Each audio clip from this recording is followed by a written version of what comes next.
Si estás pensando adelantar estudios en el extranjero, en una carrera en donde tendrás que estudiar en inglés, ya sea un máster o un bachelor, vas a tener que demostrar tu nivel con un examen de certificación. En este video te voy a contar cuáles son las opciones más comunes para esta certificación y los mejores consejos en caso de que decidas prepararte para una de estas pruebas. Mi nombre es Esteban y esto es Exámenes de Certificación del Inglés.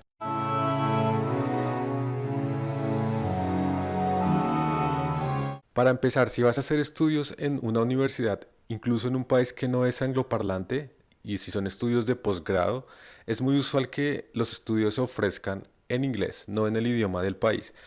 Normalmente también hay oferta en el idioma del país, pero debido a que alrededor del mundo la mayoría de personas aprende inglés desde las etapas del colegio, es muy normal que puedas pasar todo una carrera, un máster, solo estudiando y presentando todos estos exámenes en inglés. Por eso en muchos casos no importa si no sabes nada del idioma del país, siempre que sepas inglés. Hay muchas maneras de probar cuál es tu nivel actual. Sin embargo, de entre todas ellas existen dos pruebas que son las más famosas y te voy a contar cuáles son sus diferencias para que tomes la decisión que más te convenga. Para empezar tenemos el IELTS, que es el examen más utilizado en el Reino Unido, pero también es aceptado por la mayoría de universidades alrededor del mundo.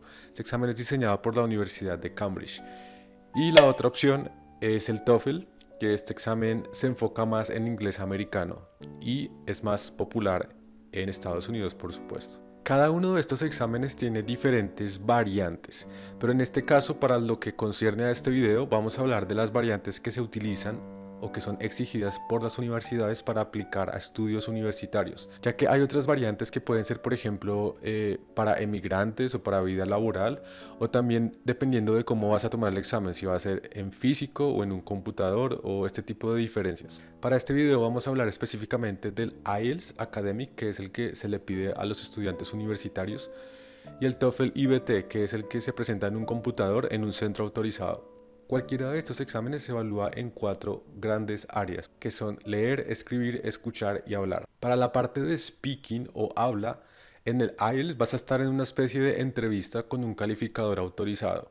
Es decir, que vas a tener más libertad para hablar y vas a tener la oportunidad de alguna manera de interactuar. Mientras que en el TOEFL tienes que enfrentarte a una grabación. Simplemente vas a escuchar unas indicaciones y te van a dar un tiempo en el que se va a grabar algo que tú tienes que contestar. Desde mi opinión personal, en esta sección el TOEFL es un poco más difícil porque lógicamente no tienes la oportunidad de preguntar en caso de que no entendiste algo ni de interactuar, sino que la máquina dirá lo que tiene que decir y te dará los segundos que tenga que darte y tú verás qué dices en ese tiempo. Si no entendiste o si algo salió mal, pues así quedó. Mientras que en el IELTS no tienes tanto como esa presión de quedan 10 segundos, sino que tienes un poco más de libertad, puedes preguntarte en caso de que no hayas entendido y puedes corregir más fácilmente algo que de pronto no dijiste como querías decir. En el TOEFL lo que digas así quedó grabado y punto. La parte de escritura o writing es similar en ambos exámenes, es básicamente escribir dos textos. El primero es sobre un tema que te van a dar y el segundo es un poco más de dar una opinión, una especie de ensayo. Se podría decir que es igual en ambos exámenes. Para la parte de lectura o reading, algunos dicen que el TOEFL puede ser un poco más complicado, ya que te presentan varios textos. Generalmente el primero es fácil, pero a medida que avanzas vas a darte cuenta que llegas a textos que son de nivel académico con un vocabulario bastante específico y avanzado. Mientras que en el IELTS puede mantenerse un poco más, bueno, también vas a encontrar vocabulario avanzado, pero el nivel varía mucho si es el IELTS académico o el IELTS general, que puede ser con vocabulario más común. Yo personalmente tomé el TOEFL y lo que me di cuenta es que incluso más allá del vocabulario, uno siempre tiene la presión del tiempo, porque son textos que son bastante largos y a veces uno por estar pensando en cuánto tiempo le queda se desconcentra y son textos que son largos, tienen vocabulario pues que no es precisamente A1, el más básico, sino un vocabulario que puede ser difícil y a veces esas palabras que son las difíciles es las que es la clave para contestar la pregunta, porque ellos saben qué palabras son difíciles y a veces incluso la pregunta que te van a hacer es, ¿esta palabra significa? Y las cuatro opciones es que tú sepas el significado. Entonces, tienes que tener un vocabulario muy amplio. Al final de este video te voy a dar mis consejos. Algo que yo hice y que yo creo que muchos hacen es, bueno, en internet y también en librerías puedes conseguir exámenes de ensayo. También hay incluso software que tú puedes instalar y te hace simulaciones del examen. Yo lo hice y realmente me ayudó mucho porque no solo amplió mi vocabulario, sino que también me ayudó con el tiempo, aprender a controlar el tiempo y a gestionar el tiempo. Es decir, que si tú sabes que te estás demorando mucho, tienes que aprender a saltar. Si no te puedes quedar todo el tiempo en una sola línea, si te estás demorando, pues pasas y una pregunta mal no te va a arruinar todo el examen como si lo va a hacer el quedarte todo el tiempo ahí tratando de entender.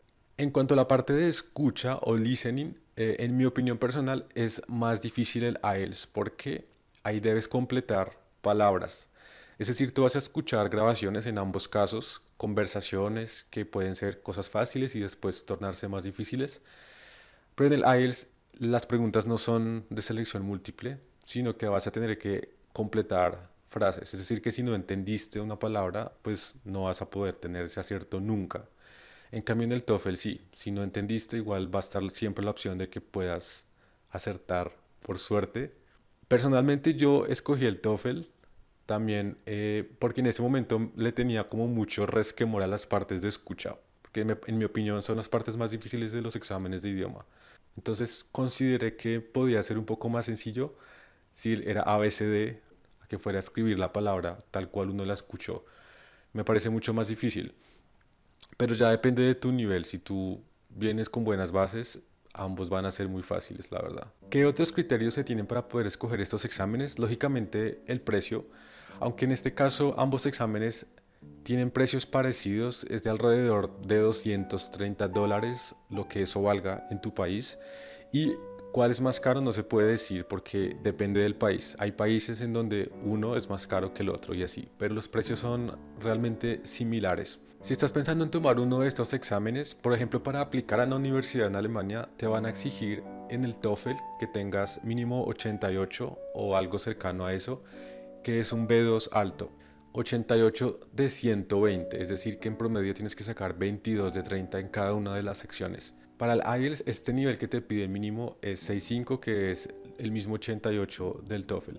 Esto es un nivel relativamente bueno en el que tienes que por lo menos todo el vocabulario básico ya lo tienes que dominar y tienes que poder hablar fluido. Si no eres capaz de hacer esto, pues hacer más simulacros. En internet hay cantidad de simulación. Yo me acuerdo que en YouTube vas a encontrar muchísimos canales que tienen pruebas de escucha, por ejemplo. Entonces te ponen las grabaciones, las preguntas y al final te dicen cuáles serán las respuestas. Entonces si estás débil en estas secciones, pues haz esos videos.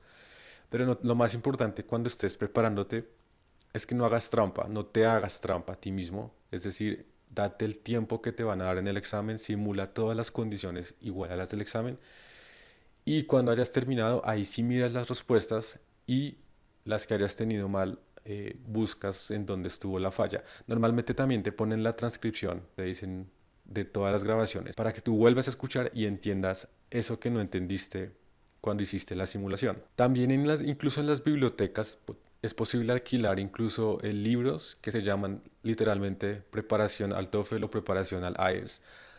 Trata también de usar este material, es muy bueno. Ojalá que sea de años los más recientes posibles, ya que estas pruebas se actualizan constantemente.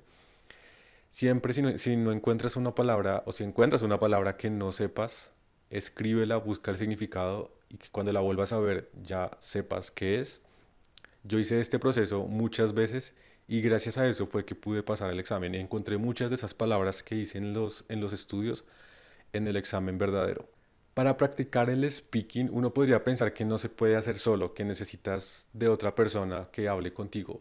Y no, no es cierto. También puedes buscar en YouTube, hay videos en donde te ponen cuáles son las preguntas más usuales del speaking y te dan un tiempo y tú puedes imaginar que estás hablando con alguien, dar tu respuesta en ese tiempo y después evaluarte a ti mismo. Si dijiste lo que querías decir, bien, o si no, cómo debiste haberlo dicho. Y la próxima vez que hagas un ejercicio parecido vas a notar la diferencia. Hay otras opciones para certificar el idioma, que son otros exámenes, pero normalmente eh, son menos preferidos. Está, por ejemplo, el Cambridge, que tiene dos variantes, pero este examen es para gente que ya es bilingüe. Es examen avanzado C1 y lo que te piden es que tengas nota A, B o C. Ya con eso demuestras pues que sabes inglés. Y otro que es muy aceptado también es el Pearson, pero este examen es más caro y según algunas personas que lo han presentado dicen que también es más difícil, tiene textos más académicos, vocabulario más avanzado.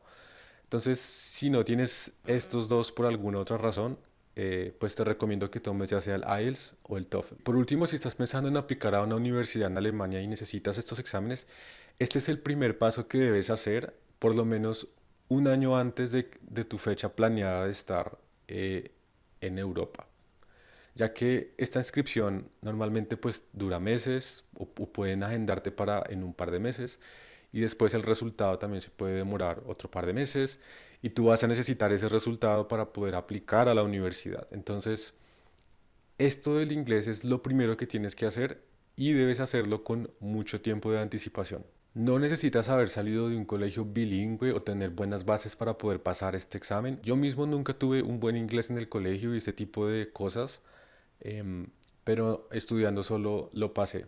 Entonces, todo está en ti. Y ya está, gracias por ver este video.